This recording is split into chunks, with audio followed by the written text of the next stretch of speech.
All right, hello guys. I am live on Instagram and also in my wellness and well-being free group on Facebook. So my name is Jen and I am a life and mindset coach. But by trade, I'm a physical therapist. And after overcoming 20 years of burnout and overwhelm, I invested in a life coach and had such an amazing transformation in working with her that I decided to become certified so that I can help women just like you as well. So as a life coach now, I have the tools and skills to help you overcome people pleasing, procrastination, break those patterns, and really put yourself back on your priority list, back on your own to-do list. And I am so happy to be here with you today.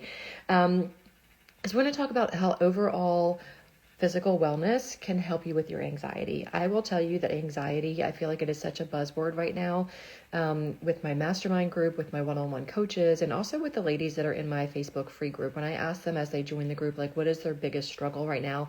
One of the things that keeps showing up is anxiety. So I am committed to continue to talk to you guys about that and teach you some of the things that have really helped me with my anxiety, some of the things that are really helping my clients with their anxiety that we're doing. And also people just feel isolated, right? People don't want to talk about their anxiety. They feel like they're the only ones suffering. And I'm here to tell you that in our overly scheduled, busy, respond immediately kind of world, social media world, anxiety is probably one of the most, what's the word I'm looking for? A lot of people are anxious. I'll just put it that way to keep it simple. I'm not here to share a bunch of big words with you and make you question what I'm saying. I just really want to like be honest and real with you and just talk about some of the things that are helping me and my clients. So when we start to talk about anxiety, there are some things that you can do as far as your physical well-being that will help with anxiety. And I'm going to talk to you about my top 5 today. And then at the end, we'll give you an option to do 6th. Like most of us working women, most of us working moms, especially the moms that are running a home and managing kids in the home, like we're busy, right? So I don't want you to feel like if you can't get to the gym for an hour that your workout is not going to help you, right? Even just incorporating 15 minutes a day with doing some yoga at your desk or a brisk walk during your lunch break can really lower your anxiety levels. Okay. So I want us to really start like deviating away from this all or nothing mentality with our workouts. Movement is movement. Even 10 minutes after dinner with a walk, taking your dog for a walk, just kind of see about the things that you're already doing that you can incorporate movement in. Folding laundry, stand and fold your laundry, right? Just do something where you're moving your body in a purposeful way. It's going to help really release those feel-good hormones, which are going to help reduce your anxiety. So find an activity that you enjoy also and make it part of your daily routine. It does not have to be complicated. It does not have to be an hour at the gym. It just has to be you moving your body, okay? So don't overcomplicate it. And then this is a big one too that I know so many of my clients and myself are struggling with right now, especially as we enter perimenopause, is sleep, right? When we are more tired, we are more anxious, we're more snappy, we're hungry, our cravings kick in, like our body just does not function well unless we're getting adequate sleep. So so many people try to get 7 to 8 hours of sleep at night, right? It's really important. Just figure out a way to try and make that happen. Because what happens during those 7 to 8 hours is that our body rests, our body restores so that we can like wake up the next day ready to conquer with whatever life throws at us. But when our brain's tired, when our body's tired, our immune system decreases. We have more of those fight or flight hormones going on, and we just do not respond to life in the purposeful, calm way that we want to, right? So to enhance your sleep, try to do some things around your bedtime. So some of the things that I'm doing is, I'm not wearing them right now because I'm live with you all, but I'm wearing blue light glasses. I am on the computer all day for my job, and I wear these all day. I wear these when we're watching TV and unwinding as a family. I read these, use these when I am like listening to or scrolling on social media. I'm doing this. It's helping to block out all of this extra stimulus that we're getting through the blue light that's coming from all of our devices that we're on. The other thing that I do is that I purposely try to decrease my screen time after 8 p.m. at night. Just for emergencies, right? So I tried my hardest to not be on my phone, not be watching too much TV after 8 p.m. Right now, our family time is typically 8 to 9 before the kids go up and do their schoolwork and stuff. So we are watching TV. So I am doing, if we're not playing volleyball or outside by the pool, I'm wearing these. The other thing that I'm doing is I'm watching my caffeine intake, right? So I stopped drinking my caffeine, whether it's coffee or a pre-workout or a soda or any of those things, by 2 p.m. Now that might still be too late for you, so kind of play around but try to have your caffeine, if you're going to have it, earlier in the day.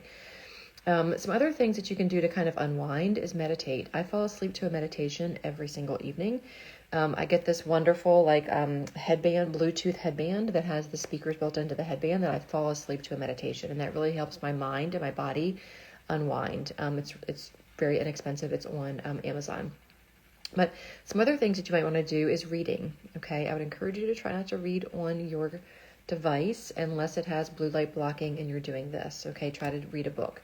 Taking a warm bath or warm shower. Ensuring that your environment is conducive to rest. Think comfortable pillows, a cool room, cooling down the temperature, especially as we're heading into spring and summer, and minimal light. Okay, the thing that I love about that headband is that I can also pull it down over my eyes to block out any light. So prioritizing good sleep hygiene can really transform your mental clarity and help reduce your anxiety and kind of build that emotional resilience that we want. Number 3 is nutrition.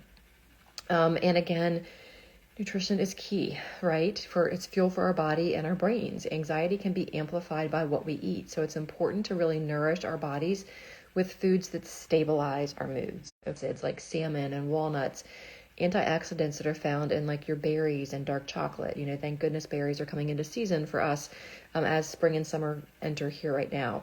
And then also, like I mentioned earlier about sleep, consider reducing your caffeine and your sugar, okay, which can spike your anxiety levels. Okay, so these simple shifts can lead to significant improvements in how you feel both physically and emotionally. And then this is kind of my jam, getting into the role of mindfulness and meditation. Don't overlook this piece, okay? I was talking to a friend. We met for coffee the other day, and she's also struggling with perimenopause and sleep and those sorts of things. And she was telling me how her doctor, I call them brain breaks. Her doctor had a different name for them, but just especially, we are so driven to do so well and be so busy all the time, but our brains and our bodies need a break. So every hour or so, set a timer on your phone for a brain break and step away from whatever you're doing. Go get a drink, go walk outside, go walk around your office if you work in an office, go outside, let the sun hit your face, and then come back and just disengage for a little bit and give your brain a break. A mindful practice that you can do, you've heard me say this probably 1,000 times. It's one of the ones, it's so simple and you can do it anywhere, and people don't even really need to know that you're doing it. But wherever you are in your environment, if you're sitting in your car safely stopped, waiting for a child after some sort of activity, or if you're in your office or, at home, just pay attention to the space that you're in, right? And look for 5 things you can see, 4 things you can hear, 3 things you can smell, 2 things you can touch, and 1 you can taste. I may have those a little bit off, but just really, when you kind of bring in your senses like that, it takes you out of the chaos and anxiety in your brain and back into the present moment, and it gives your brain a little bit of a break, okay? Meditation is also great. If you follow me for any length of time, I'm a big proponent in meditation. I meditate on the way to sleep, and I meditate first thing in the morning. And I use YouTube at night because I like their longer meditations. And then in the morning, I use a free app called Insight Timer, and you can actually search by topic for meditation. You can pick 5 minutes, 10 minutes, 15 minutes. And often the one in the morning that I'm using is an anxiety meditation because my anxiety is worse in the morning. So meditation, mindfulness, those little brain breaks throughout the day can really help bring down your cortisol and really impact your anxiety. Also, another thing that you can do is anytime you take a bathroom break, do a couple of deep breaths or do some box breathing. Or, anytime that you're up and away from your desk, just purposely, like as you're walking to wherever you're going, take a couple of deep breaths. Make sure it's coming into your chest and your belly, not just the shallow breathing that we do when we're anxious up here and using these neck muscles. Breathing is great. So simple ways to bring in some mindfulness and slow your body down. Deep breaths, mindfulness practice, some meditation. There's also great meditations on Insight Timer for work breaks, like 2-minute work breaks, right? When you start to feel that anxiety build. And this is something that I really help my clients realize is start paying attention to when you start feeling anxious. One of my clients, she starts to get some tingling in her arms when she starts to feel anxious. So now she knows that's her warning sign. I'm heading into more of an anxiety spike. What can I do to calm myself down now? So as you start feeling anxious, really take some time to reflect on what's happening, because usually it's not what's happening right in that moment. Usually it's like a build up of things over time. That can kind of lead to that anxiety. So kind of pay attention to it as it's building, and hopefully before it gets to a full-fledged panic attack, you can kind of do some of these techniques that I'm teaching you on all these lives to really calm down your anxiety. And then the last part I want to talk about is how you can really integrate these physical wellness techniques that I'm talking about into your daily life, right? It's not just these single actions, but it's really about creating lifestyles and habits. And that's why when you join me, when I become your life coach, one of the first things we do after we create a vision and goals for you is really figure out what kind of healthy habits we can start to establish so that you have these things in place to help reduce your anxiety and overwhelm and burnout. And that starts with setting small, achievable goals, right? Like just doing a 10-minute walk, or swapping out a sugary snack for a healthier option, or swapping out your Diet Coke for an electrolyte drink, right? That has less sugar. And then keep track of your progress and celebrate your wins, right? This is another thing we do on the first of all of my calls is we celebrate we're winning, right? So if you made a choice today to have an electrolyte drink or a LaCroix or some water instead of soda, celebrate yourself. Give yourself a pat on the back, right? So we need to celebrate our wins. And just kind of continue to build these habits one on top of each other. And I promise you they will start to help your anxiety. But to wrap up, managing anxiety just isn't tackling the mind directly, right? Just like I showed, it's caring for our bodies, caring for our nutrition, paying attention to what we're fueling our bodies with, making sure we're getting adequate rest and brain breaks and pauses in our day. And just really integrating these into your daily life. Don't try to integrate all 5 of these that I talked to you today about all today, right? Do it in a stepwise approach to set yourself up for more success, right? So if you struggle with anxiety and want even more resources, I have some great resources for you. You can comment anxiety wherever you're watching this, and I will send you a quick little form so that I can get your email and start sending you other videos about anxiety, other tools that I have. And then also, just if you're watching this video, just check out the post that's related to this video to kind of see if there's anything else that I have going on, because I do run monthly challenges as well. And depending on what I'm doing that month, it might be around anxiety, because that's really a big buzzword right now, and so many people are struggling with that. So check out the post where you're watching this to see if I happen to have an anxiety challenge coming up. Comment anxiety if you are interested in getting more resources to battle your anxiety. And also, if you really love these little mini sessions that I'm doing on these lives, I would love to offer you a free complimentary call with me. These calls are not high pressure sales calls. They are really just like you're talking to your neighbor or your best friend about what's going on with your life. Really, I'm going to ask you, like, what are you struggling with and what do you want out of your life? And then I'm just going to tell you how I can help, right?